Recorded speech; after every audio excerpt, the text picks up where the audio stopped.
കുറ്റകൃത്യങ്ങൾ ദിനം പ്രതി പെരുകി വരികയാണ്. അത് ബാങ്ക് കൊള്ളയായാലും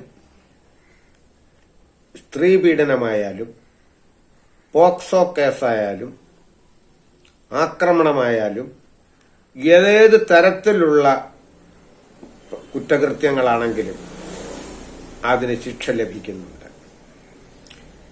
ഓരോ സംഭവങ്ങൾ കഴിയുമ്പോഴും നാം പ്രത്യാശിക്കാറുണ്ട് ഇത് അവസാനത്തേതായിരിക്കണം. റാഗിംഗ് ആയിക്കൊള്ളട്ടെ, റാഗിംഗ് എത്രയോ റാഗിങ്ങുകൾ നടന്നു, എത്രയോ പേർ കൊല്ലപ്പെട്ടു, എത്രയോ പ്രതികൾ ശിക്ഷിക്കപ്പെട്ടു. അപ്പോഴെല്ലാം നമ്മൾ പറയുന്നുണ്ട് ഇത് അവസാനത്തെ സംഭവമാണെന്ന് നമ്മൾ ആഗ്രഹിക്കുകയാണ്, നമ്മൾ ആശിക്കുകയാണ്, നമ്മൾ പ്രത്യാശിക്കുകയാണ്. ഇത് അവസാനത്തേതായിരിക്കട്ടെ, ഇനി കേരളം ഇങ്ങനെ ഒരു സംഭവം കാണരുത്. ഈ കഴിഞ്ഞ ദിവസം കോട്ടയത്ത് നടന്ന അതികിരാതമായ റാഗിംഗ് നാം വായിച്ചറിയുകയുണ്ടായി. എന്താണ് വിദ്യാഭ്യാസം ചെയ്യുന്ന കുട്ടികൾ കാട്ടിക്കൂട്ടുന്നത്? നാളെ ഫ്ലോറൻസ് നൈറ്റിംഗേലിനെ പോലെ ഉറക്കമൊഴിച്ച് രോഗികളെ പരിചരിക്കേണ്ട, ഈ മാലാഖ വേഷം കെട്ടേണ്ട ഈ വിദ്യാർത്ഥികളാണ് ഇത്ര കിരാതമായ രീതിയിൽ റാഗിംഗ് നടത്തിയത്. എന്തുകൊണ്ടാണ് ഇതിനൊരു അറുതി വരാത്തത്? ഓരോ ദിവസവും നടക്കുന്ന കുറ്റകൃത്യങ്ങളും അതിനെ പോലീസ് അന്വേഷിച്ച രീതികളും അതിന് കിട്ടിയ ശിക്ഷകളും ഒക്കെ നാം ദിനം പ്രതി കണ്ടുകൊണ്ടിരിക്കുകയാണ്. വളർന്നു വരുന്ന സമൂഹം, നമ്മുടെ യുവതലമുറ എന്തുകൊണ്ടാണ് ഇതൊരു പാഠമാക്കാതെ വീണ്ടും വീണ്ടും കുറ്റകൃത്യങ്ങളിലേക്ക് എടുത്തു ചാടുന്നത്? പുതിയ ഒരു എപ്പിസോഡിലേക്ക് മാന്യ പ്രേക്ഷകർക്ക് സ്വാഗതം. ഞാൻ പതാലിൽ തമ്പി. കഴിഞ്ഞ കുറെ ദിവസങ്ങളായി എന്നെ വളരെയേറെ ചിന്തിപ്പിക്കുകയും വേദനിപ്പിക്കുകയും ചെയ്യുന്നതാണ് ഈ കുറ്റകൃത്യങ്ങളുടെ കണക്കുകൾ. നിങ്ങൾക്കും ഇതിനെപ്പറ്റി ചിന്തിക്കുന്നുണ്ടായിരിക്കാം. നിങ്ങളും ഇതേപ്പറ്റി എന്നെ പോലെ വ്യാകുലത പുലർത്തുന്നവരായിരിക്കാം. പക്ഷെ നമുക്കിത് തടയാനാകുന്നില്ല. ഇതിന്റെ കാരണം എന്താണെന്ന് നമുക്ക് ചെറുതായിട്ട് ഒന്ന് അന്വേഷിക്കുന്നത് കൊണ്ട് കുഴപ്പമില്ലല്ലോ. ഇന്നത്തെ സമൂഹം, ചെറുപ്പക്കാരുടെ കയ്യിൽ ധാരാളം പണമുണ്ട്, ആവശ്യത്തിന് മദ്യവും മയക്കുമരുന്നുമുണ്ട്. ഇത് കഴിച്ചു കഴിയുമ്പോഴാണ് ഇവർക്ക് കുറ്റകൃത്യം ചെയ്യണം എന്ന് തോന്നുന്നത്.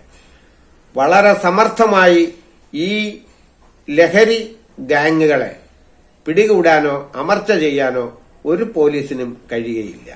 ഇതിന് സ്വയം ഓരോ മനുഷ്യരും ചിന്തിക്കേണ്ടതാണ്. ഞാൻ ലഹരി ഉപയോഗിക്കില്ല എന്നൊരു പ്രതിജ്ഞ എടുത്താൽ ഈ ഒട്ടുമുക്കാൽ കുറ്റകൃത്യങ്ങളും ഇല്ലായ്മ ചെയ്യാൻ കഴിയും. ഈ ലഹരി ഉപയോഗമാണ് ചെറുപ്പക്കാരെ തെറ്റായ വഴികളിലേക്ക് നയിക്കാൻ പ്രേരിപ്പിച്ചുകൊണ്ടിരിക്കുന്നത്.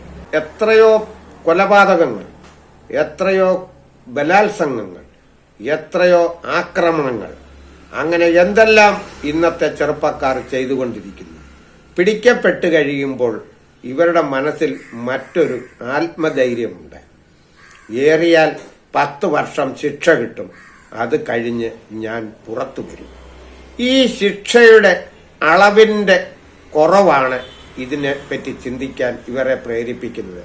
പലരും പൊതുവിൽ പറഞ്ഞു കേട്ടിട്ടുണ്ട്, അവനെ തല്ലിയാൽ എനിക്ക് കൂടിപ്പോയ 3-4 വർഷം ശിക്ഷ കിട്ടും, അത് കഴിഞ്ഞ് ഞാൻ പുറത്തു വരും. പുറത്തു വന്നാൽ ഞാൻ മാനസാന്തരപ്പെട്ട് ജീവിക്കുമെന്നല്ല അതിന്റെ അർത്ഥം. പുറത്തു വന്നു കഴിഞ്ഞാൽ അതിന് പകരം ഞാൻ വീണ്ടും ചെയ്യും എന്നാണ് ഈ ശിക്ഷയുടെ അർത്ഥം. അല്ലെങ്കിൽ പകരം ചെയ്യും എന്നാണ് ഈ വാക്കിന്റെ അർത്ഥം. ഏറിയാൽ 10 വർഷം. 10 വർഷം കഴിഞ്ഞാൽ ഞാൻ പുറത്തു വരില്ലേ? 20 വയസ്സുള്ള ഒരു യുവാവ് കുറ്റകൃത്യം ചെയ്താൽ 30ാമത്തെ വയസ്സിൽ അവന് പുറത്തു വരികയും അവന് സുഖമായി ജീവിക്കുകയും ചെയ്യാം. വേണ്ടി വന്നാൽ അവന്റെ കുറ്റകൃത്യം വീണ്ടും തുടരുകയും ചെയ്യാം. ഈ കാഴ്ചപ്പാട് ഒരു പരിധിവരെ കുറ്റകൃത്യങ്ങൾ വീണ്ടും ചെയ്യുവാൻ യുവാക്കളെ പ്രേരിപ്പിക്കുന്നുവെന്ന് ഞാൻ വ്യക്തിപരമായി ചിന്തിക്കുന്നു. ഇത് പോരാ എന്നാണ് എന്റെ വ്യക്തിപരമായ അഭിപ്രായം. പണ്ട് രാജാക്കന്മാരും നാടുവാഴികളും ഉണ്ടായിരുന്ന കാലത്ത് തെറ്റ് ചെയ്യുന്നവനെ മുക്കാലിയിൽ കെട്ടി ചാട്ടവാറുകൊണ്ട് 100 അടി 50 അടി 500 അടി അങ്ങനെ അവരുടെ മനസ്സിൽ തോന്നുന്ന ശിക്ഷയുണ്ടായിരുന്നു. അതിനുശേഷമാണ് ഇവരെ കാരാഗ്രഹത്തിൽ അടച്ചിരുന്നത്. എന്നാൽ ഇന്ന് കുറ്റവാളികളെ തല്ലാൻ പാടില്ല. അവൻ ജയിൽ ശിക്ഷ അനുഭവിച്ച് നല്ല ഭക്ഷണവും കഴിച്ച് അവിടെ ജീവിക്കുകയാണ്. അവനറിയാം ഇവന്റെ ശരീരം നോകാതെ ഇവൻ തെറ്റിൽ നിന്ന് പിന്മാറുകയില്ല എന്ന് ഞാൻ വിശ്വസിക്കുന്നു. അങ്ങനെ ഒരു നടപടി ഇനി ഈ ലോകത്ത് ഉണ്ടാകുമെന്ന് നമുക്ക് വിശ്വസിക്കാനും വയ്യ. മനുഷ്യാവകാശ കമ്മീഷൻ ഒരിക്കലും ഒരു മനുഷ്യനെ തല്ലാൻ സമ്മതിക്കയില്ല. അവൻ തെറ്റ് ചെയ്തെങ്കിൽ അവന് ശിക്ഷ ജയിലിലാണ്. ജയിൽ ശിക്ഷ എന്ന് പറയുന്നത് ഒരു ശിക്ഷയാണ്. അവന് പുറത്തിറങ്ങി നടക്കാൻ കുറച്ചുനാൾ അവസരം നിഷേധിക്കപ്പെടുന്നു എന്നേ ഉള്ളൂ. മറിച്ച് ഒരാളെ തല്ലിയവൻ, ഒരാളെ ഉപദ്രവിച്ചവൻ അതേ നാണയത്തിൽ അവന്റെ ശരീരം വേദനിച്ചാൽ പിന്നീട് അവൻ ഒരിക്കൽ കുറ്റം ചെയ്യാൻ തുനിയുമെന്ന് ഞാൻ വിചാരിക്കുന്നില്ല. ഒരുപക്ഷെ എന്റെ ഈ ചിന്താഗതി വളരെ കാടത്തമുള്ളതായിരിക്കാം. ചിലപ്പോൾ പഴയ കാലത്തേക്ക് ഞാൻ തിരിഞ്ഞു ചിന്തിച്ചതായിരിക്കാം.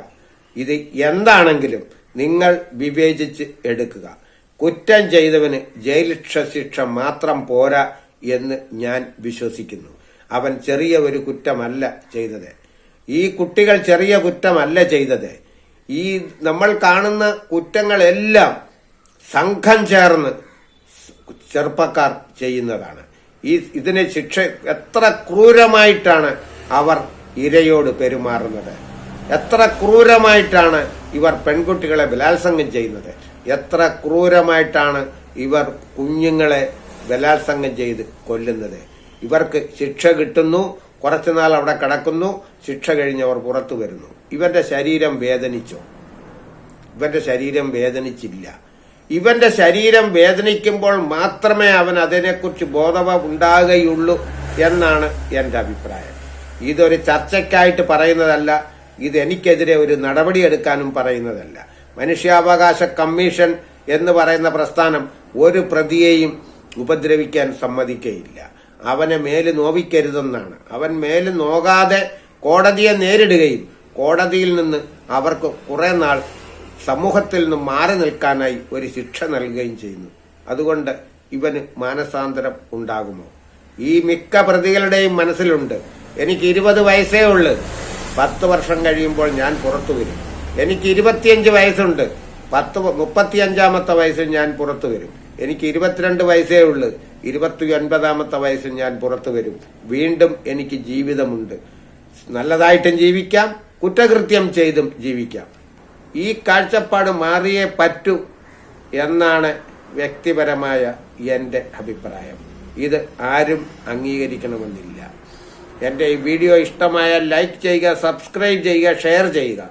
മറ്റൊരു വീഡിയോയുമായി ഞാൻ വീണ്ടും വരുന്നതുവരെ നന്ദി, നമസ്കാരം.